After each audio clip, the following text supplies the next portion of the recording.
আসসালামু আলাইকুম everyone, welcome to Fatema food store. আজকে আমি খুবই উপকারী একটি রেসিপি নিয়ে হাজির হলাম, যা সকলের স্বাস্থ্যের জন্য খুবই উপকারী। বড় থেকে ছোট যারা খেতে চায় না তাদেরকেও এভাবে রেসিপি করে দিলে খেয়ে নেবে। অবশ্যই পুরো ভিডিওটি দেখে নেবেন, তাহলে আপনারাও খুব সহজে বাসায় তৈরি করে নিতে পারবেন। দেখুন তাহলে আজকের রেসিপি হলো আমার করলার রেসিপি। দেখুন এখানে আমি একটি করলা নিয়ে নিয়েছি। করলার উপকারিতা অনেক। দেখুন এখানে আমি করলাটাকে এরকম 3 টুকরো করে করলাটাকে কেটে নিয়েছি। এবার আমি সাইজটা কীরকম করবেন আমি দেখিয়ে দিচ্ছি। করলা আমাদের চুল এবং ত্বকের উজ্জ্বলতা খুবই উপকারী। দেখুন আমি মাঝের যে শ্বাসটাকে ফেলে নিচ্ছি করলাটার, এরকম হাত দিয়ে ফেলে নিতে পারেন অথবা চাকুর সাহায্যে। আমি এবার করলাটাকে কেটে নিচ্ছি। দেখুন এরকম করে কেটে নিচ্ছি, ছোট বড় করতে পারেন, আর এর চেয়ে চাইলে একটু পাতলাও করতে পারেন। আমি এভাবে কেটে দেখিয়ে দিচ্ছি। দেখুন এরকম হবে সাইজটা, এরকম আমি করে নিয়েছি। চাইলে এর চেয়ে পাতলাও করতে পারেন কিংবা মোটাও করতে পারেন, তো আমি মনে করি এরকম করাটাই ভালো হবে।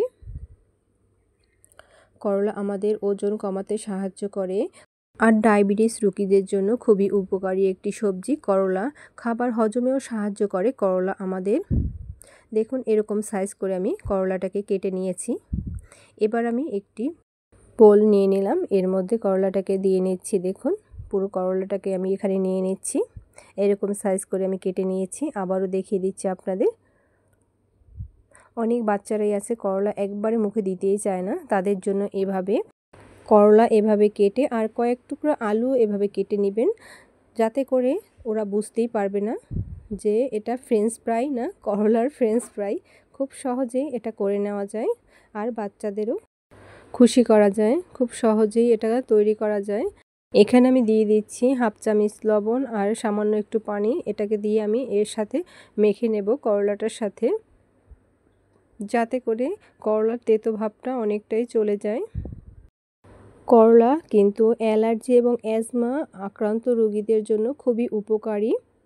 এখন তো ম্যাক্সিমাম বাচ্চাদেরই অ্যালার্জি আছে, আর বাচ্চারা তো তেতো করলা খেতেই চায় না। তাই এরকম করে আপনারা খুব সহজেই রেসিপিটা তৈরি করে দিতে পারেন। দেখুন আমি এভাবে কষলিয়ে একবারে নিগড়িয়ে পানিটাকে ফেলে দেব, তারপর ভালোভাবে করলাটাকে পরিষ্কার করে ধুয়ে নেব। এতে অনেকটাই তেতো ভাব চলে যাবে। দেখুন আমি চিপটিয়ে পানিটা বের করে নিচ্ছি। করলায় আছে ভিটা ক্যারোটিন, যা আমাদের চোখের দৃষ্টিশক্তি ভালো রাখতে সহায়তা করে। দেখুন এবার আমি তুলে নিলাম। এবার পানি দিয়ে ভালো করে ধুয়ে পরিষ্কার করে নেব এটাকে। এবার এখানে আমি শুকনো উপকরণগুলোকে নিয়ে নিচ্ছি। দেখুন এখানে আমি 1/4 কাপ আটা নিয়ে নিয়েছি, আর নিয়ে নিচ্ছি সামান্য পরিমাণে লবণ, দিয়ে দিচ্ছি সামান্য পরিমাণে হলুদ গুঁড়া, দিয়ে দিচ্ছি 1 চা চামচ লাল মরিচের গুঁড়া। একটু ঝাল ঝাল হলে এটা খেতে ভালো লাগে। এবার আমি দিয়ে দিচ্ছি হাফ চা চামচ চাট মশলা, দিয়ে দিচ্ছি সামান্য পরিমাণে জিরা গুঁড়া, দিয়ে দিচ্ছি 1 চা চামচ কর্নফ্লাওয়ার,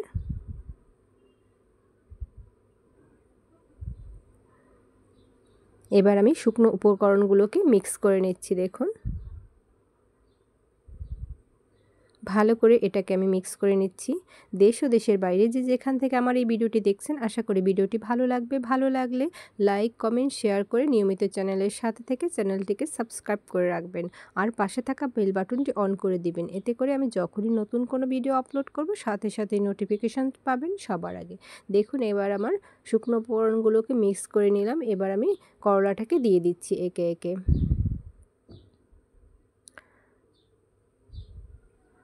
সবগুলোকে আমি দিয়ে নিলাম। এবার দিয়ে দিচ্ছি দেখুন রসুন এবং আদা পেস্ট 1 চা চামচ, দুটো মিলিয়ে 1 চা চামচ দিয়ে নিয়েছি। এবার আমি এর সাথে মিক্স করে নিচ্ছি। দেখুন শুকনো উপকরণের সাথে করলাটাকে এভাবে আলতো হাতে এভাবে শুকনো উপকরণের সাথে এভাবে মিক্স করে নিচ্ছি। দেখুন আর কোনো ঝামেলা নেই, খুব সহজে এটি তৈরি করা যায়। এখনকার বাচ্চারা তো করলা খেতেই চায় না, এভাবে তৈরি করে খাওয়াতে পারেন খুব সহজেই। দেখুন এভাবে আমি মিক্স করে নিলাম। এবার আমি এটাকে সাইডে রেখে চলে যাচ্ছি চুলোর কাছে। এটা তৈরি। এবার চুলোয় একটি প্যান বসিয়ে নিলাম। দেখুন এখানে আমি রান্নার সাদা তেল গরম করতে রেখেছি। তেলটা কিন্তু মিডিয়াম টু লো আঁচে গরম করে নিয়েছি। দেখুন এবার আমি শুকনো উপকরণের সাথে করলাটাকে আবার একটু কোট করে নিলাম। এবার আমি একে একে ছেড়ে দিচ্ছি তেলের মধ্যে করলাটাকে। পুরোটাকে আমি ছেড়ে দিচ্ছি দেখুন একে একে। এই করলায় রয়েছে পালং শাকের দ্বিগুণ পরিমাণ ক্যালসিয়াম এবং আর কলা থেকে দ্বিগুণ পরিমাণ ক্যালসিয়াম। এবার আমি উল্টিয়ে পাল্টিয়ে এটাকে ভেজে নেব ভালো করে। দেখুন কিছুক্ষণ পর পর এভাবে নেড়ে এটাকে ভেজে নিতে হবে। মিডিয়াম টু লো আছে এটাকে ভাজতে হবে। আমার এই ভিডিওটি যারা ফেসবুক পেজ থেকে দেখছেন লাইক এবং ফলো দিয়ে রাখেননি তারা লাইক এবং ফলো দিয়ে রাখবেন। এতে করে আমি যখনই নতুন কোনো ভিডিও আপলোড করব সাথে সাথে নোটিফিকেশন পাবেন সবার আগে। এটাকে আমি উল্টে পাল্টে এটাকে ভালো করে ভেজে নিয়েছি। দেখুন এটা কিন্তু আমার ভাজা হয়ে আসছে, অনেকটাই কালার চেঞ্জ হয়ে গেছে। দেখুন এরকম হয়ে আসলেই বুঝতে হবে এটা ভাজা হয়ে গেছে। এটা কিন্তু একেবারেই ভাজা হয়ে গেছে। এই পর্যায়ে আমি এটাকে নেড়ে চেড়ে তুলে নেব। এবার আমি এখান থেকে তুলে নিচ্ছি তেল ছাড়িয়ে। তৈরি হয়ে গেল আমার করলার ফ্রেঞ্চ ফ্রাই। ইউনিক একটি রেসিপি, আশা করি আপনাদের খুবই ভালো লাগবে। ভালো লাগলে অবশ্যই লাইক দিয়ে সাথে থাকবেন। আর এরকম নিত্য নতুন রেসিপির আপডেট পেতে অবশ্যই চ্যানেলটিকে সাবস্ক্রাইব করে রাখবেন আর পাশে থাকা বেল বাটনটি অবশ্যই অন করে রাখবেন।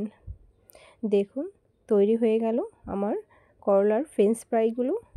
ছোট থেকে বড় সকলের জন্যই উপকারী, স্বাস্থ্যের জন্য খুব খুব উপকারী। এটি কিন্তু খুব সহজেই তৈরি করা যায় আর খেতেও দারুণ হয়। এবার আমি এখান থেকে একটি দেখিয়ে দিচ্ছি। দেখুন এটা কতটা চমৎকার হয়েছে। এটা যেমনি দেখতে তেমনি ক্রাঞ্চি মুচমুচে, খেতেও দারুণ হয়। করলা আমাদের ছোট থেকে বড় সকলের জন্যই উপকারী এবং স্বাস্থ্যকর একটি রেসিপি। দেখুন কতটা ক্রাঞ্চি। আসসালামু আলাইকুম, আল্লাহ হাফেজ।